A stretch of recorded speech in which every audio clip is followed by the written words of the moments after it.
बूढ़े कबूतर ने बताया कि भाग्य और बुद्धि में बड़ा कौन है। कहानी बड़ी ही प्रेरणादायक और ज्ञानवर्धक है, इसलिए कहानी के अंत तक हमारे साथ बने रहें। प्राचीन समय की बात है। एक बूढ़ा कबूतर और नीलकंठ पक्षी शिव मंदिर के पास एक वट वृक्ष पर बैठे हुए थे। रोज उनका उठना बैठना वहीं होता था और वे भगवान भोलेनाथ की पूर्ण श्रद्धा से भक्ति किया करते थे। एक दिन नीलकंठ और कबूतर दोनों बैठे हुए थे। नीलकंठ ने बूढ़े कबूतर से एक प्रश्न पूछा और कहा, हे मित्र कबूतर, भाग्य बड़ा या बुद्धि? इस पर कबूतर कहता है, मित्र, आपका यह प्रश्न बहुत ही दिलचस्प और विचार करने योग्य है। आपके इस प्रश्न का उत्तर आपको एक कहानी के माध्यम से मिलेगा। तुम शांत चित्त होकर बैठ जाओ, मैं तुम्हें कहानी सुनाता हूं। नीलकंठ कहता है, ठीक है, और शांत चित्त होकर बैठ जाता है। वह अपने दोनों कानों को बूढ़े कबूतर की हर बात पर लगाता है और बड़े ध्यान से इस कहानी को सुनता है। बूढ़ा कबूतर कहानी शुरू करता है और कहता है, मित्र, प्राचीन समय की बात है। एक बार ब्रह्मा जी का दरबार लगा हुआ था। सभी देवतागण दरबार में बैठे हुए थे। भाग्य और बुद्धि भी वहीं थे। ब्रह्मा जी के दरबार में बैठे बैठे बात करते करते भाग्य और बुद्धि की नोकझोंक शुरू हो गई।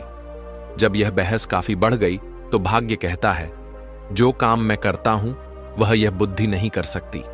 बुद्धि बोली, मूर्ख मत बनो। जब मैं किसी का साथ छोड़ देती हूं तो वह आदमी पागल हो जाता है, मृत्यु को प्राप्त हो जाता है। तुम कितना भी उसका साथ दे दो, लेकिन वह मेरे बिना कुछ नहीं कर सकता। भाग्य बोला, अरे मूर्ख बुद्धि, तुम नहीं जानती कि जिसका साथ मैं छोड़ देता हूं, फिर तुम चाहे कितना भी उसके साथ रहो, उसका भला कैसे हो सकता है? जब मैं यानी उसका भाग्य ही उसके साथ नहीं रहूंगा तो क्या वह कभी भाग्यवान या धनवान हो पाएगा? नहीं, ऐसा कदापि नहीं हो सकता। भगवान ब्रह्मा के दरबार में दोनों में ऐसे ही वाद विवाद बढ़ता गया। दोनों एक दूसरे से झगड़ने लगे। बुद्धि कहने लगी, मैं बड़ी हूं और मैं ही श्रेष्ठ हूं। भाग्य कहने लगा, नहीं, तुम मुझसे बड़ी कैसे हो सकती हो? मैं बड़ा हूं और मैं ही श्रेष्ठ हूं। तभी ब्रह्मदेव ने दोनों को बहस करते हुए देखा और मन ही मन सोचा, भाग्य और बुद्धि दोनों महान देवता हैं। ये दोनों इस दुनिया के शक्तिशाली और प्रभावशाली देव हैं और यह आपस में इस तरह झगड़ रहे हैं, जो ठीक नहीं है। इनका फैसला तो मुझे ही करना होगा।